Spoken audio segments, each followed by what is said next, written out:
Thanks for being here. Subscribe to Cheating Stories Best, so you don't miss new stories.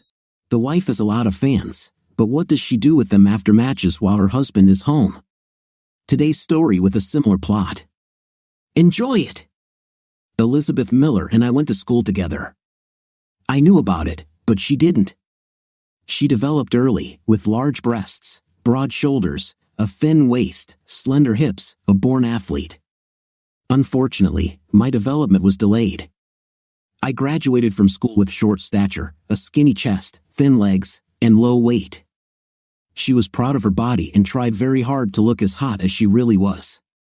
I went to school every day in jeans and a t-shirt that was too big for me. Because of this, my breasts seemed a little larger. At the beginning of the school year, all the girls waited to see what Elizabeth would wear as it was the latest fashion for the year. No one even remembered seeing me at school. Elizabeth was a star tennis player, beginning to take lessons at age 10. Her height gave her an advantage in strength and endurance over smaller girls. I was the last guy chosen for the team in gym class. What I lacked in merit, I made up for in perseverance and determination. Distance running was not a team sport. I couldn't be knocked down, pushed, or hit, so it was my sport, and I was good at it. Her social calendar was full of dates with tough guys, rich guys, star athletes, and fraternities. My calendar remained quite free. All 4 years, I spent my time on electronic gadgets and computers in the garage. Every fall, Elizabeth got a new car in which she drove to school. I rode a bicycle all 4 years. Elizabeth always talked to the boys during lessons. Since my name was Jeff Mullen, we often sat next to each other in class. In 4 years, she spoke to me once. The teacher was handing out tests. Elizabeth turned to me, handed me the test, and said, "Here." Her father owned Miller Manufacturing, a well-established and profitable local company. It was founded by his grandfather, now run by his father, and employs 160 people. One of these people was my father, who worked at a factory as a machinist. This was his only job after returning from the army. Elizabeth sat next to me at graduation. It seemed to me that she had nothing on under her prom dress. It was difficult for me to contain myself. She looked at me amusedly several times as I squirmed, trying to hide my reaction. After finishing school, I went to college to become a process engineer. I read that Elizabeth received a full scholarship to a prestigious school to play tennis. Her photo appeared several times on the sports page of our local newspaper. During my freshman and sophomore years in college, I grew 5 inches and added almost 50 pounds of muscle from running. Being an excellent student, a smart young man, I confidently moved into my first year. I was able to demonstrate my intimate prowess at a high level to several attractive girls. During the Christmas holidays, I went to my parents' house one evening. I went to a party hosted by one of my classmates. Elizabeth looked impressive and was very drunk. Her tipsy boyfriend, whom she had been dating for a week, was completely drunk and made rude remarks about her. She slapped him hard and said, "I'm leaving here. Please don't call me ever again." Since I was the only person who didn't fall over drunk, she told me to take her home. The sun streamed through the bedroom window as I slowly emerged from the fog of sleep. Elizabeth was still lying in my arms, but I felt a slight movement. Suddenly, she tensed, realizing that something was wrong. She turned to face me. The distance between us was less than a foot. "What the hell is this? What are you doing in my bed? Who let you in here?" The volume of each question increased significantly. She jumped out of bed, spreading her legs and putting her hands on her hips, stared at me threateningly. Her eyes were blazing, and the growl did not leave her lips. "Who the are you?" I had to act quickly, or this piece of heaven would turn into hell. Jumping out of bed and standing in front of her, I said decisively, "I'm the guy who asked to take you to this apartment when you were completely drunk. I'm the one who wouldn't let you into the taxi that would take the drunk beauty back to the taxi depot so all the guys could use her. I'm the guy who has the car that you unfortunately vomited in last night when I brought you here. I'm the one who picked you up from the sidewalk so you wouldn't lie there and get frostbite or freeze to death. Any of these tragedies would have ruined your tennis career. I am the one who carried you into this apartment, into the bathroom, and held you while you prayed to the porcelain god of toiletries. I'm the one who kept you in the shower to wash away the effects of the evening. I'm the guy who didn't have a night with you while you were drunk. This is who I am and why I'm here. You don't remember last night, and I can understand your confusion." Her posture did not change, but her grinning mouth softened. She said quietly, "I must have really tied myself up last night. I remember some fragments but nothing coherent. Do I know you? You know me, but you don't remember my name. It's Jeff Mullen, and I sat next to you in most of our classes in high school. I was a skinny guy in jeans and a t-shirt, geek square," Elizabeth commented. "You must be joking. I remember that you got better grades than me. I copied several tests from you," I confessed. "To be honest, I made sure you saw my tests. I was embarrassed to talk to you and was afraid that if you told me anything, I wouldn't be able to answer you." We both laughed, and the tension of waking up without clothes together eased. "Now that you know I'm not Jack the Ripper, may I offer you some toast and black coffee to make up for the lousy alcohol you consumed last night?" She smiled. "Yes, please." As I turned to walk into the kitchen, I looked at Elizabeth in the mirror on the wall. I saw that she was also looking at me and noticed a slight smile and a nod of her head. While the coffee was brewing, I toasted some bread, topped it with butter and a generous dollop of grape jelly to give me some energy to start the day. I found a small white apron on the kitchen table and put it on. With a plate in one hand and a cup of coffee in the other, I returned to the bedroom to Elizabeth's cheerful laughter. She liked my attempt at modesty. I covered myself with an apron and put the coffee and plate on the night table. "There's a lot of jelly on this bread. Please bring me a napkin, otherwise, I'll spill it on my tits," she said. I smiled. "You don't need a napkin. Grape jelly is my favorite. I can't get enough of it." Smiling, I went to the kitchen for a cup of coffee. When I returned, grape jelly was everywhere. She smiled. "Oh, I think I spilled it on myself." With a big smile, I started kissing her lips and then licking the jelly from her face. I knew that guys can be selfish, who care about their own pleasure first and then about their partner, but for me, it was a different program. Not that I'm complaining, but the good thing is that I did a lot of long-distance running, which requires concentration. After showering together, we found a dry spot on the sheets and just relaxed, holding each other. I asked her why she was living with Carol and not with her parents. She answered very quietly, "It's difficult. It has to do with family relationships. I don't get along very well with my brothers." I quickly changed the subject. "What are you doing later today?" She changed her expression to a more pleasant one. "In the morning, I run pre-Christmas errands at 1400 hours. I have a tennis match. There's a whole foot of snow on the ground." "How can you play tennis?" I asked. "Indoor tennis court at the country club." Jeff, life was going well before this. In November, I arranged a job interview at 1300 hours in the afternoon. Interestingly, as fate would have it, I scheduled an interview with Robert Miller, president and chairman of the board of directors of Miller Manufacturing, Inc. What are the chances of getting an interview with the person whose daughter I spent the morning with and I'm planning to spend this evening? The last time I wore a suit was to my high school graduation, so last week I bought a new suit for that occasion. I was excited and scared about this meeting. No matter what happened between me and Elizabeth this morning. Taking a deep breath, I pushed open the door to the Miller Manufacturing corporate office and said hi to my cousin Sally. My mother and Sally's mother were sisters, and Sally was born 5 years before me.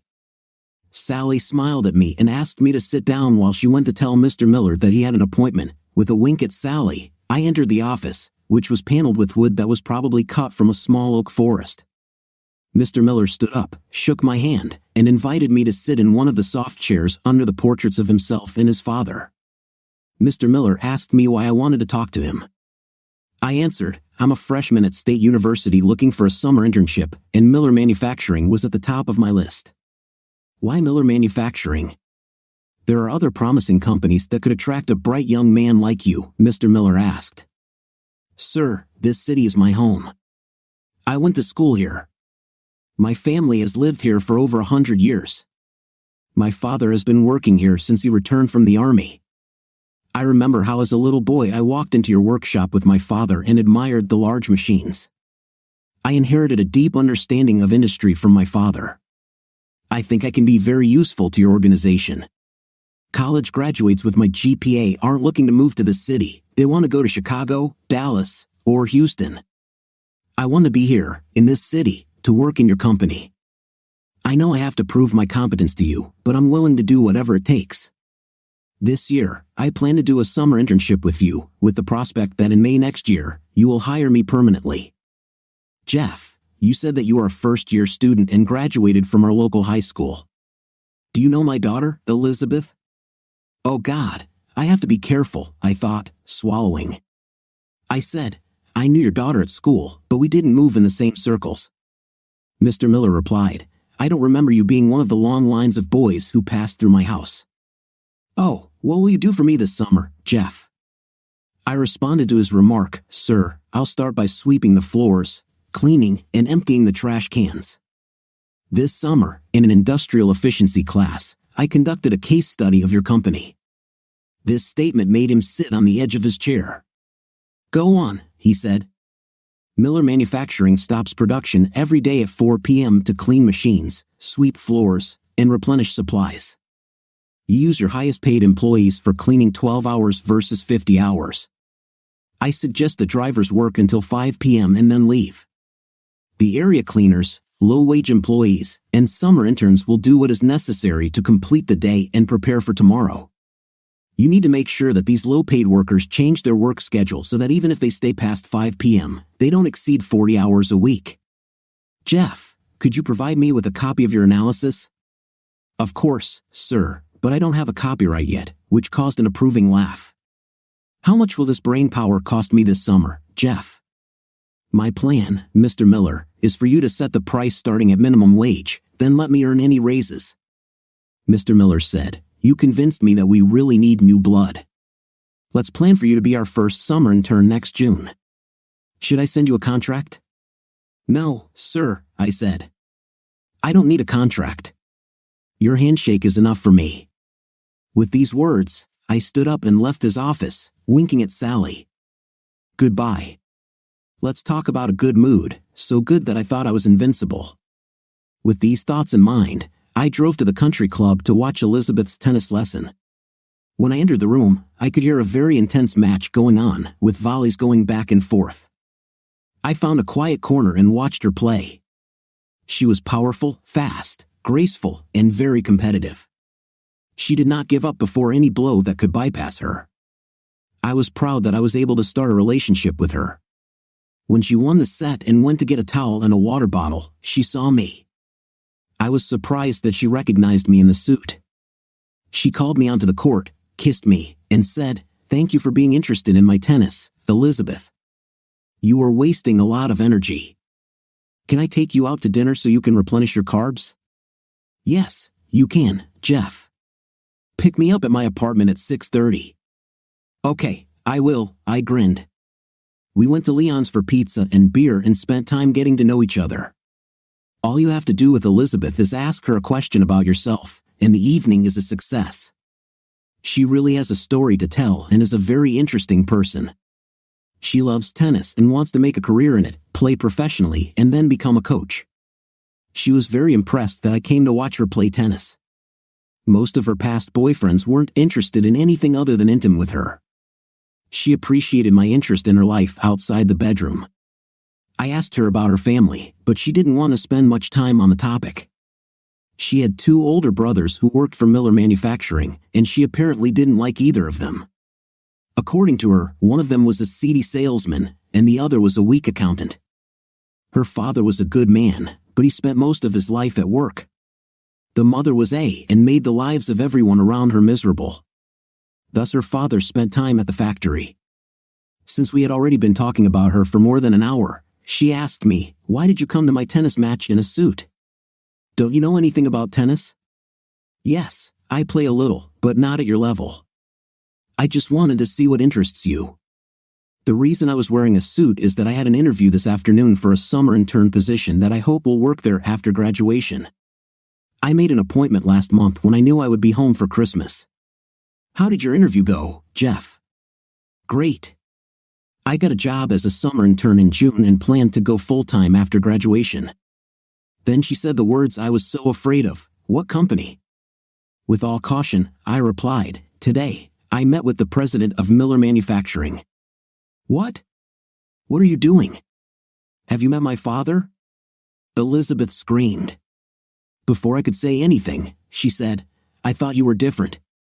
Are you using me to get to my father? Incredible. When she started to get up to leave, I grabbed her hand sharply and hissed, sit. I just told you that I made this appointment last month. At the beginning of this week, you didn't even know my name. We slept together after we agreed to meet. I told you that my specialty is industrial engineering. What other company could I work for in this city other than Miller Manufacturing? Please be quiet for a minute and think. I'm not using you to get to your father. Please, Elizabeth, don't let this coincidence ruin our evening. The look in her eyes could cut me in two, like one of the plasma cutters in a factory. She sat and breathed deeply as if she had just lost the first set of a tennis match. Finally, she said, I understand, but still, how coincidental is it that you showed up out of nowhere the day before you had an appointment with my father, the same day you started dating me? There is very little chance of this happening. Did my name come up in conversation? Yes. She rolled her eyes and launched her laser gaze again, and your father asked if we were in the same class and if I knew you. I told him that we studied in the same class but went in different circles. This is where my comments end, he said. I'm not like one of the parade of young men who come to his house to see you, Elizabeth. I wanted to tell you about this before your father asks you if you know his new summer intern. I didn't want this question to take you by surprise. I'm grateful, Jeff, that you told me about this before father asked about you. You acted so prudently. How will this affect us dating? Holding her hand, I told her, I really enjoy your company. You are the most interesting person I have ever met. I really want our relationship to develop. It's no big deal that I'll be working for your dad this summer. He can fire me on the first day, so let's see where this leads. Do you mind? She smiled. You have a goal to work in the field of industrial engineering, and I have tennis. We can go in different directions, but for now, let's just enjoy ourselves and each other. By the way, let's go back to the apartment, but all good things come to an end. Elizabeth had tears in her eyes when we both had to leave town and go back to school for several weeks. We called each other daily. Then the calls turned into emails. On Valentine's Day, we exchanged cards with declarations of love. June 1st was my first day working at Miller Manufacturing as a summer intern, the company's first summer intern. The work was interesting. I learned how parts are made and how each product is designed. All the guys at the plant treated me well and appreciated my interest in their work. It also helped that my father was the head of the department. Mr. Miller accepted my suggestion that the shop floor be cleaned up at the end of the day by lower-level workers, not the main ones. One day in mid-June, I was sweeping the floor before closing when I heard a woman's voice, "Cleaner, my boyfriend is a cleaner." My God, how humiliating this is for me. Turning around, I saw the beautiful Elizabeth in a bright sunny dress, looking spectacular. I moved to hug her, but she pushed me away. I don't hug dirty cleaners. I might hug a young, energetic intern if he was clean and agreed to take me to dinner. I will arrange a meeting with a clean, energetic young intern at any time and place you designate, I replied. At 6 o'clock in the evening, my parents' house. I don't know whether he will be able to find his way to a more decent area of the city or not. In any case, I'll leave at 18:05. If he can't find it, I'll tell him about this. With that, she turned around quickly enough that the hem of her loose sundress flew up, showing off her tan and muscular legs. The remaining guys in the workshop howled with laughter as they watched this exchange. I wasn't laughing. My car pulled up to the Miller's house at 5:45 p.m. I had no intention of being late for my meeting with Elizabeth. Through the peephole on the front door, Elizabeth saw me arrive but did not open the door. Okay, let's play this game, I thought. At 5:55 p.m., I walked up to the front door and rang the doorbell. Good thing I had a nice pair of khakis and my best shirt for the occasion. An elegantly dressed black woman opened the door. Can I help you? Yes, ma'am, you can. Jeffrey Mullen, please. See Miss Elizabeth Miller. With a slight grin, the black woman replied, Yes, Mr. Mullen. Miss Elizabeth is expecting you. Please have a seat. At exactly 6 o'clock, Elizabeth came down the stairs and smiled at me. I thought you wouldn't come.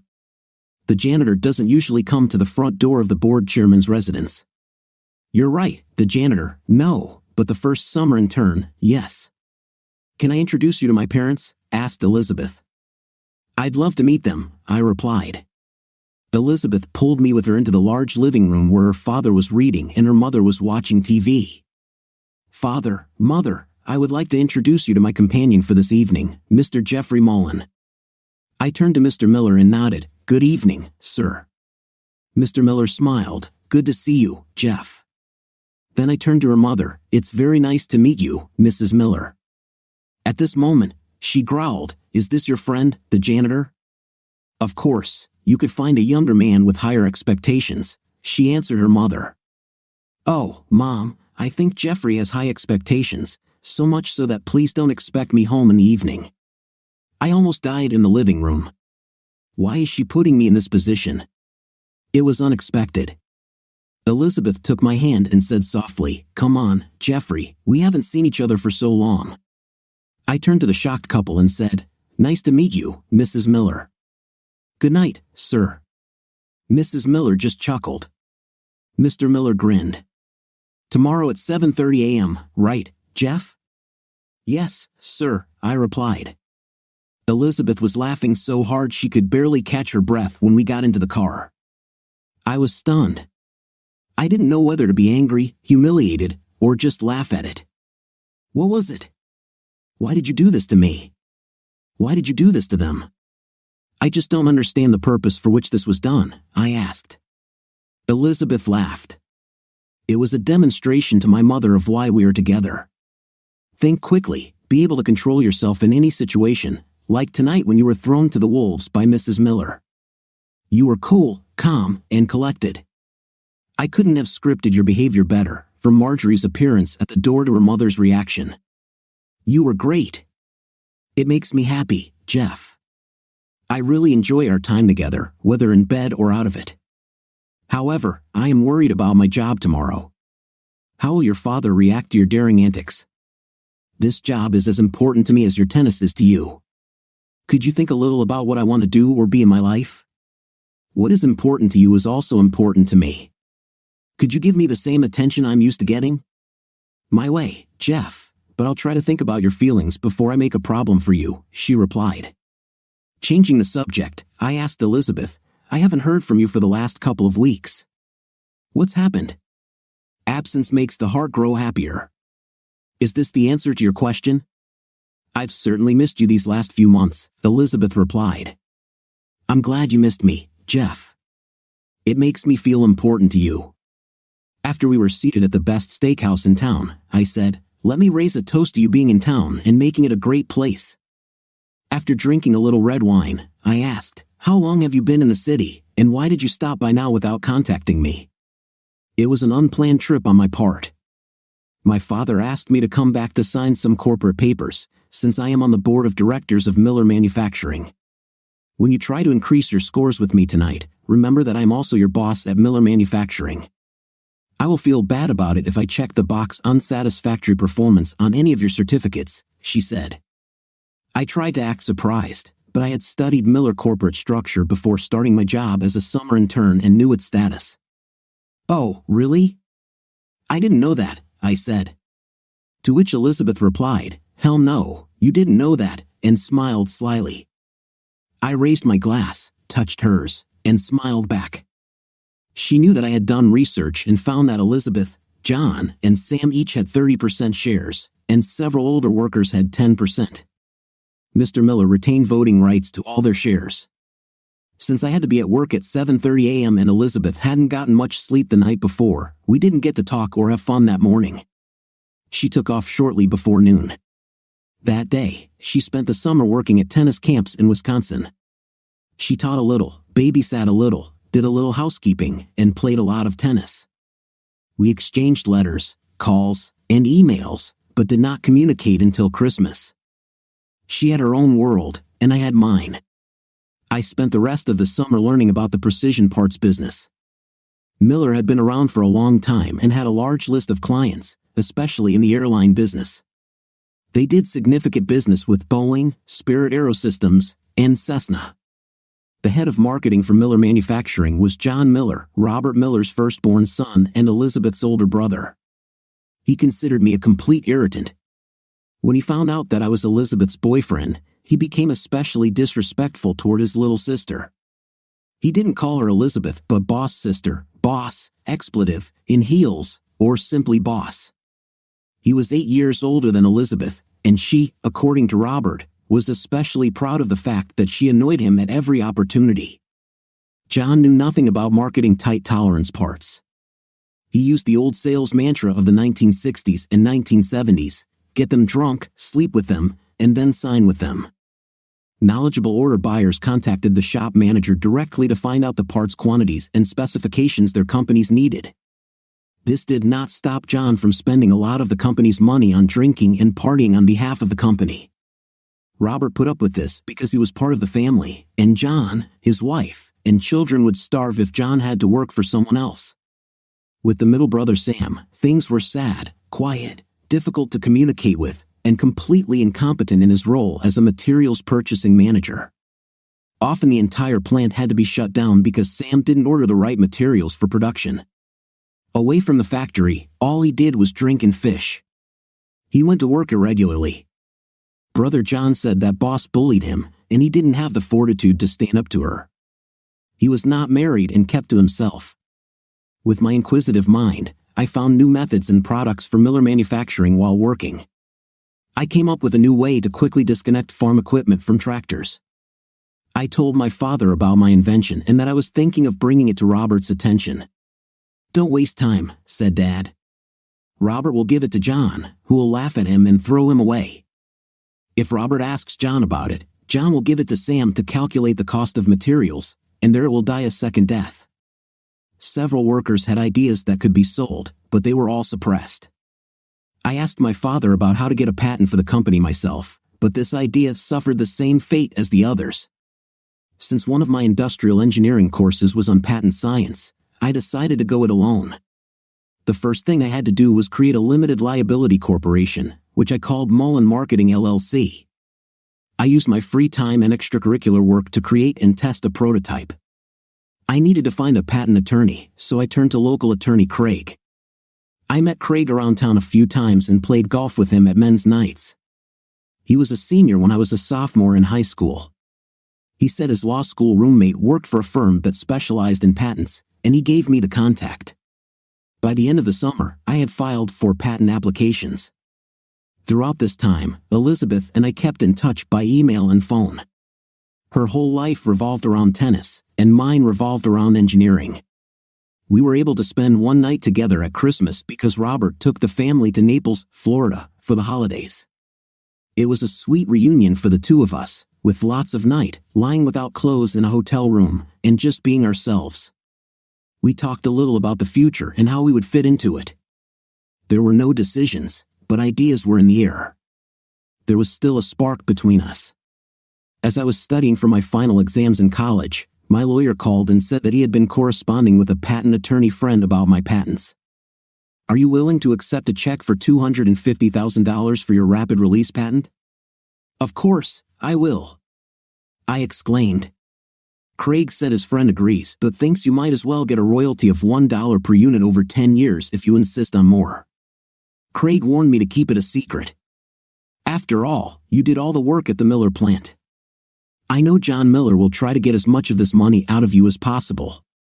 Just deposit them with Mullen Marketing and use them as needed. Don't even tell your father about this, as other employees will be jealous and find out." Craig had another deal for me. He knew I was coming back to town to work at Miller. He asked me if I would live at home. I replied that for now, but soon they would want to discharge me. He said the bank had a very nice house that they had foreclosed on and wanted to sell. It was battered inside, but the structure was strong. It needed some redecorating, and I figured I could handle it. We could use some of the money from the patent for the down payment, and the bank would take over the rest. I agreed and became the owner of the house. Robert Miller, and I agreed that I would become a full-time employee of Miller Manufacturing as chief engineer. The salary was not as high as that of my classmates, but here I had a chance to become very successful. It's a good thing I was young and ambitious because I worked 45 hours a week and then went off to renovate my new house. There was no time for parties, golf, or women.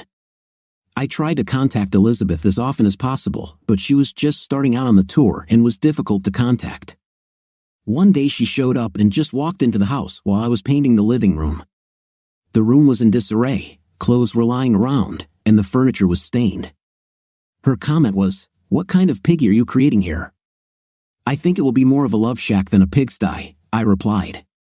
Her rude comment meant, "I can't confirm this, you have absolutely no taste or style. I'm embarrassed to be here, and I'm the one looking at your finished product. Looks like you're remodeling a barn. You've been working on this for months. Why don't you just finish it?" That's exactly what I'm doing, finishing it off. I also have a job that I go to, Elizabeth. The members of the board of directors are constantly breathing down my neck, I grinned. She waved her hand majestically. Just hire someone. I came here for a night, but I don't want to do it in a construction zone. Get us a room at the Hyatt tonight. Of course, I complied with her wishes and was well rewarded that evening. During the summer, Elizabeth usually showed up unannounced between tournaments. We'd spend time together, and then she'd disappear again for weeks. One day, when she was at home, she brought her clothes to wash them at my house. When she dumped her entire suitcase on the floor, a package of protections spilled out. I looked at the packaging, then at her. She shrugged and said with a grin, "A girl can't be too careful." I wanted to be angry, but we weren't married, engaged, or even living together, so I had nothing but pride. There were several tournaments that I went to because it was convenient. Once, I agreed with her about a trip before the start of the tournament. We were having a great time, but I noticed that a few guys were coming up to talk to her, and she was brushing them off, and they were saying something like, "Yes, I forgot, sorry." It seemed that if I had not been there, some communication would have occurred. We continued to communicate long distance until the tennis tours ended. My work was going great, and I implemented a number of procedures that made the plant more efficient and more profitable. As I delved deeper into the products we made, I began to have more and more ideas for patents. By the end of the first year of work, I had saved up quite a lot of money. This arrangement worked well for Miller Manufacturing because I paid our employees at the standard rate for labor on my projects and the full cost of raw materials and supplies. As these patents progressed to market, I was particularly careful to ensure that the first batch of product under the new patent was produced at Miller Manufacturing. I brought in more new business than our marketing director. The house was several levels above the pigsty when Elizabeth visited me once again. She was upset because the road had knocked her down. She had gotten off her father's medical plan and needed more time off that wouldn't cost her any winnings she might have received. She didn't want to spend time with her parents at all. At that moment, inspiration struck me. I turned to her and said, "Why don't you marry me? You will be able to have health insurance, relax in a peaceful place, and be with someone who loves you." I expected a huge laugh from her. She placed both hands on either side of my face and said, "This is so cute, so nice that I think I'll take you up on your offer." It wasn't what I expected, but I'll certainly accept the result. I'm caught in a young man's trinity, a new wife who is gorgeous, loves intimate with me, and is extremely rich. What could go wrong? Planning the wedding was a disaster. If earlier I thought that Elizabeth and her mother did not get along with each other, now a real war has begun between them. The mother wanted to organize a social event for her friends. Elizabeth wanted a more casual event with tennis players and sororities. At the meeting between the bride and groom and their mothers, none of the Miller women even looked at my mother for her opinion, only screams and screams between them. Mrs. Miller still called me janitor boy. My mother left the meeting without any of them noticing or inquiring about her. We ended up going to Las Vegas and getting married. We were both the happiest we've ever been in our lives. I had a great job, she was on tour, but she came home as often as she could for lots of fun, intimacy, and companionship. We had a good time together for several years while she was on tour. Life was good. She didn't make a lot of money, but she carried on well. She continued to receive very generous quarterly dividends on her Miller Manufacturing shares. I told her that she could share part of these dividends with me. Since I am the source of these dividends, she answered, "You're just lucky I didn't fire you and transfer you back to janitors." A few weeks later, she called me sobbing and screaming. I couldn't understand what she was saying. "Maybe I should come," I suggested. She agreed, and I flew out that evening. Entering the room, I found her with her right leg raised on which lay an ice pack. Apparently, she either tore or sprained a ligament. We left to receive medical care at home, not on the road. Our doctor suggested that the ligament was stretched and not torn, but an MRI would confirm this. In the preparation room, the nurse was going through a checklist and asked if she was pregnant. Elizabeth replied, "No, I take pills." The nurse said, "We need to confirm this in all women your age before the MRI, so please take a pregnancy test." When Elizabeth came out of the bathroom, she was ashen-faced. "This is wrong. I'm not pregnant. I can't be pregnant. I take pills and use them." She stopped mid-sentence. "What is this? Did she mean that she uses protective equipment when she's not with me? This requires further research." I had to act very carefully. The nurse pulled out a different brand of pregnancy test, and the results were the same. Elizabeth was inconsolable. "Please, not now, not with me." I tried to convince her that everything would be okay because she would be in bed for almost a year before she could return to tennis competitions. Elizabeth got a job as a tennis coach at a girls' school. Although she couldn't play, she did a great job teaching the girls tennis strategy. Don't just hit the ball over the net. Her girls won the state meet in their class. She used the school's sports equipment to rehabilitate and strengthen her knee. To say that Elizabeth did not like the pregnancy would be an understatement. Every day the belly grew larger, and this could not but cause dissatisfaction. Everything in the world was wrong. Her breasts became huge. And when I asked if she was going to breastfeed, she replied, "No way in the world am I going to do this." The birth did not go entirely smoothly, and she spent some time in the delivery room. I was in the delivery room when the nurse said to her, "You are a happy mother of 2 boys." While she was in the hospital, she told the doctor that she needed to get a tubal ligation so she wouldn't get pregnant again. I told her that it would be easier for me to have a vasectomy than a tubal ligation. She answered, "No, I want my tubes tied." The thought occurred to me that if I did a vasectomy, she could still get pregnant from another man. This may be the reason for her surgery and not mine. When we arrived home with Cameron and Cody, my mom and grandma were there to help. Elizabeth had virtually no mothering skills, so she was glad to have their help. My grandmother was 70 years old, and she loved children very much. For the first 2 months, she was at our house from 8 a.m. to 5 p.m. Elizabeth was glad that she had a personal nanny. She continued to do physical therapy to rehabilitate her knee and begin playing tennis again.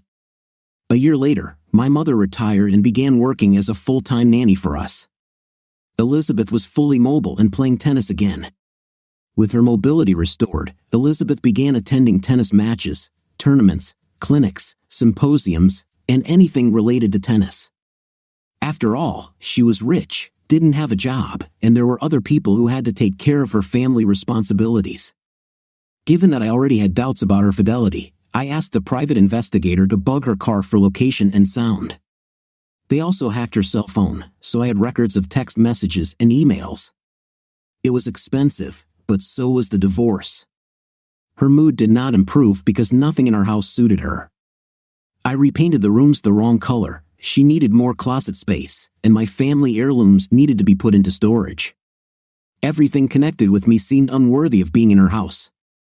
I tried to come home early from work to help her around the house, but everything I did just irritated her. Folding towels, vacuuming, taking out the trash, everything I did was criticized and belittled. Nothing I did made her happy. When Mom left for the day, I stayed with the boys. This was the only joy in the house for me. Living in a middle-class neighborhood irritated her. Everyone was below her in style, social status, and income level. She received generous dividends from Miller, which she intended to spend every penny of because in 90 days, there would be another check. She made us join the country club with our own membership, while someone else looked after the boys. She ate lunch at the country club every day. This really annoyed me. She spent money and ignored our children. By this time, I had done a DNA test on the boys, and it turned out that I was their father. Our vibrant intimate life had been reduced to a minimum. By this time, there was much more evidence for divorce than for staying married. I needed to somehow get out of this situation. My salvation came from an unusual source: real estate. She decided she was tired of these middle-class slums, and we should buy a multi-million-dollar house in the country club annex. The payout would eat up all of her dividends, but she didn't care. She demanded this house. I think it was because it was bigger and more expensive than her mother's house. At the same time, I was working on acquiring several expensive CNC machines for my LLC to lease to Miller. By this time, Robert Miller had died, and I was essentially running the plant. John was the president, but he just dumped everything on me except setting dividends. I had a new position, operations manager, and I told John that I needed a new job description. To which he replied, "Of course, do it." My buddy Craig came to mind, and we wrote a new job description that gave me more flexibility to do things my way, including the acquisition position of equipment, which was extremely necessary to maintain competitiveness. My purchase limit without board approval was $500,000. The Mullen Machine Company purchased the equipment and leased it to Miller. The physical equipment required major improvements, which reduced net income and consequently dividends. Although Mullen Machine was very profitable, I still needed a loan to purchase the equipment. I asked my banker if Elizabeth could buy an expensive house while I bought equipment. He replied that I would not be able to get a loan for equipment if I was participating in the payment for a new house. She couldn't get a loan without showing my income. We were at an impasse until Craig suggested we draw up a postnuptial agreement. The postnuptial agreement was very similar to a divorce settlement agreement. I would transfer any financial interest I had in any of her personal assets, including her Miller manufacturing stock. I won't be on the will for the house or on the promissory note for the new mansion. However, I will pay rent to boss for every month I live in this house. The rent was equal to 1/3 the mortgage payment on the house, plus insurance and taxes. Craig did a great job of including this clause in the postnuptial agreement. He knew that my ultimate goal was to be completely free of her control. She didn't know how limited the time I would have to pay rent would be. Craig wrote that I agreed to pay half of everything for the rest of my life, just like in a divorce. I showed no debt on this expensive home, allowing me to expand with the Mullen Marketing LLC loans I needed. According to her and her lawyer, I had nothing but my little LLC and my clothes. I couldn't touch her assets. In their arrogance, they were not interested in getting half of my paltry assets. They didn't know that her company shares were falling in price every day. Consequently, dividends would decrease, and it would become more and more difficult to make all payments. She let herself into a deep gorge from which there was no way out and did not know it. I'm sure that during the preparation of the separation agreement, her lawyer either slept with her or wanted to get her into bed, so he let her make the decisions. After all, she knows everything and doesn't need advice. Now that the division of property is complete, I can proceed with John Miller's shares. John was heavily in debt, spending more than his salary in company dividends on booze, fast cars, and fast women. I was always nice to his wife, Sherry, and one day she called me and asked me to help him cut back on his spending. I told her I would try to talk to John, but he told me to mind my own business. How can I talk to him about controlling his bad habits if I can't control my wife? I asked. You're probably right, John, I said. I just want you to know that I care about you, and if you have problems, you can count on me to help. He changed his behavior and thanked me for my concern. I actually planned to help him by buying his shares at a discount. All that remained was to wait until he got into a difficult situation. Such a jam came a month later when he was arrested for driving while intoxicated with illegal substances in his hands. He told me he needed at least $1 million to get out of trouble. Troubles included gambling debts to people who did not believe in recovering the debt through legal means. John knew that if he went to prison without paying these debts, he would not come out alive. I told him I'd lend him $1 million against his $6 million stock. However, at the same time, he would have to transfer all shares and voting rights to me. I told him that he could buy back these shares for $1 million at any time within the next year without interest. This agreement was not assignable. John was very grateful for my help. Between legal fees and gambling debts, John had enough money to move to Las Vegas and become a professional gambler. This was the dream of his whole life. This gave me confidence that he would never be able to buy back his shares on time. As collateral for the loan, the bank took my shares of Miller Manufacturing and shares of my LLC. Craig drew up the agreement and congratulated me on gaining control of John's shares. I now controlled 40% of the outstanding shares, including employee shares, another 11%, and I would have received a controlling stake. Sam Miller gave me more and more purchasing responsibilities. He was either not in the office, or he was sitting at his desk and looking outside. Since he and I were getting along well, I asked him what was the matter. "I just can't do this anymore," Sam replied. "This is more pressure than I can handle. My doctor prescribed me the maximum dose of antidepressants, Jeff. I have to leave here or die of a stroke. I know you lent money to my brother when he was in trouble. I thank you for this." I paused, then said, "I will do my best to help you. The first question is, what do you want to do for the rest of your life?" "There's nothing more tempting to me," said Sam, "than just living in my house in the forest, fishing and hunting every day. No one was around, no pressure, no expectations, no drama." "You want to sell me your shares of Miller Manufacturing, no?" I asked. "No," Sam said. "I tried, but no one wants to buy a 30% stake in Miller Manufacturing, not with John and Elizabeth controlling the shares. They know that these two will simply deceive all the minority shareholders, just like me. Then I will have to worry about how to invest my money wisely and whether it will be enough for me to live on. How about you just pay me this much every month for the rest of my life, and I'll transfer my shares to you?" "I can do this, Sam." "How much do you need per month?" "Jeff, I can live comfortably on $10,000 a month." "I can do it, Sam. Let me fill out all the paperwork, and you clean your office and submit your resignation letter." "Thank you, Jeff. You are a great friend who helped me," Sam said. Craig was thrilled when I told him I needed a lifetime contract to pay Sam $10,000 a month. He almost shouted, Sam would have to live almost 50 years to get the full value of these shares. In addition, Sam is a sick man. He will not live even 10 years. "It's true, Craig, but in this situation, he will be happy for 10 years. You, my friend, completely control Miller Manufacturing." "Congratulations!" Craig exclaimed. "Thank you, Craig. I appreciate your legal expertise in drafting these agreements. Elizabeth no longer controls me and the boys. It's time to tighten the screws on her. My first house in the city wasn't good enough for Elizabeth. After spending so much time renovating it, I just didn't want to sell it. I kept it as a rental, but the last tenants moved out 5 months ago, and I still haven't found any new ones. This was good luck for me and the boys."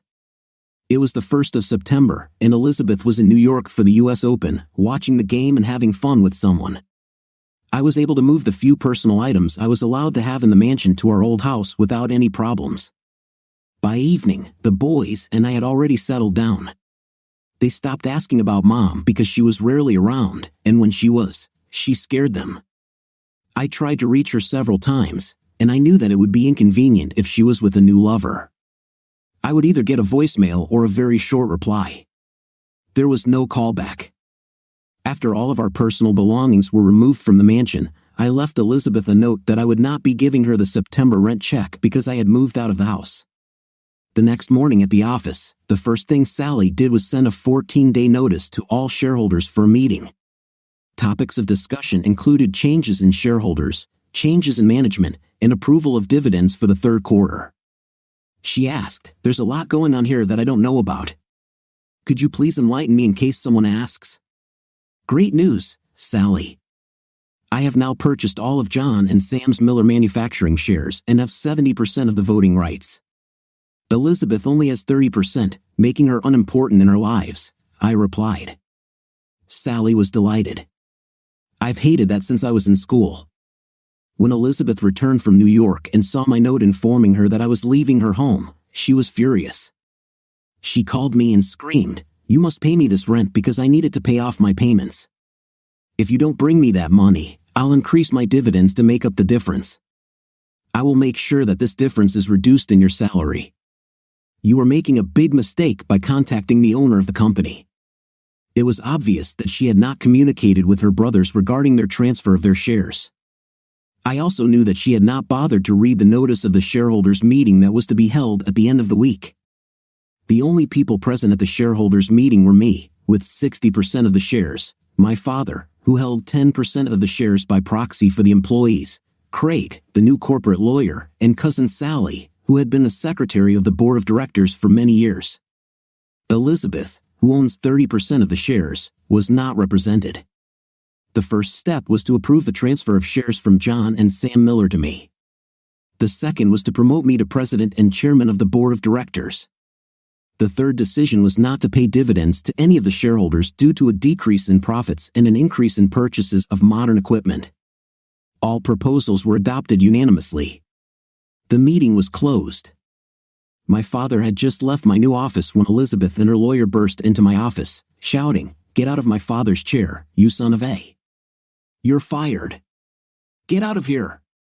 It turned out that her lawyer had heard rumors about a change in ownership of Miller Manufacturing, and he called Elizabeth to confirm it. It was at this time that she opened the notice of the shareholders' meeting and read the agenda. "It's a pity that the meeting was already closed," she growled. "Where are my brothers? You don't have power of attorney over them." "I don't need their powers of attorney," I replied. "I bought their shares, and the voting rights passed to me." This confrontation was expected, and I gave her copies of the share transfers, certified by a notary and unanimously approved by the majority of shareholders present at the meeting. Her lawyer grabbed the papers, waved his hand, and snorted, "This means nothing. Yes, I will tear you apart in court." He was posturing for his client, and we both knew it. My efficient corporate secretary had already prepared the minutes of the meeting, and it was with great pleasure that I presented them to Elizabeth. Look where the transfer of shares was approved. I am now the president and chairman of the board of directors. And in general, please look at the wall behind you. There are 3 portraits of the board chairman of Miller Manufacturing, your grandfather, your father, and now me. The full gravity of the situation suddenly hit her. She couldn't pay for the mansion, the Mercedes, the country club dues, or the groceries. I knew she never saved or invested her dividends. Her shares were her savings, and no one would buy 30% of the shares now without dividends. "Jeff, I'll have your favorite steak dinner sent to my house from the country club. Could you join me so we can work out some details? I don't think you'll want a divorce, and I don't think there's a need for it. We need to think about our children too. Would it be a good idea at, say, 6:30? I answered. She must be really desperate to involve the boys in this matter after everything she dumped on me after we got married, the guys she had fun with, and she didn't care if I knew about it. I'm looking forward to this conversation.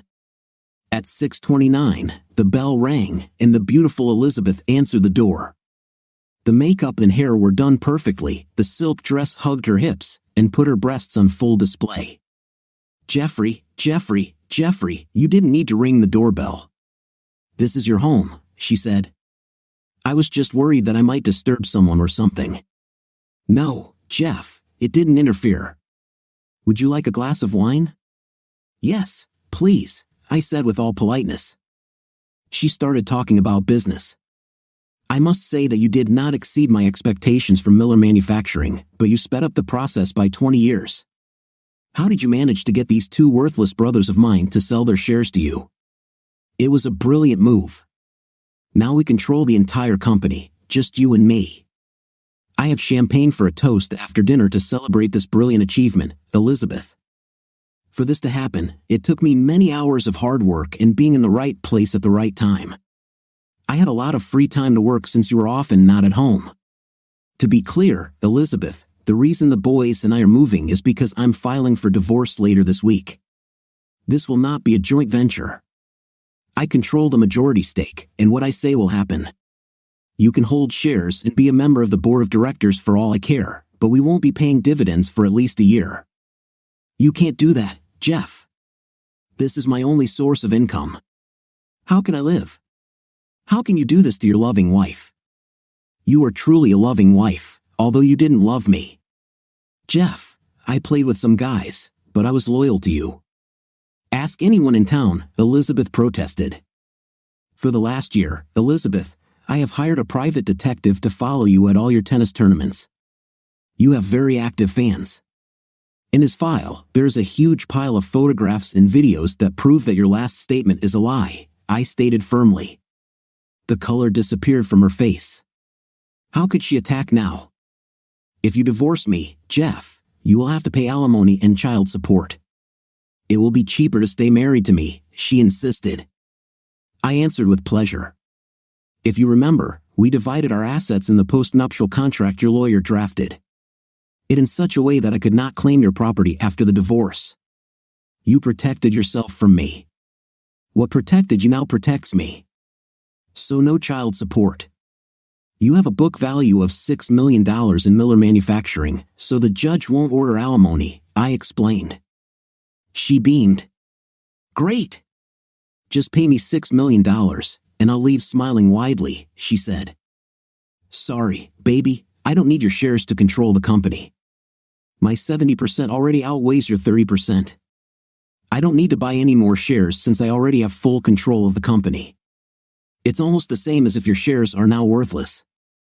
We also don't have to pay dividends.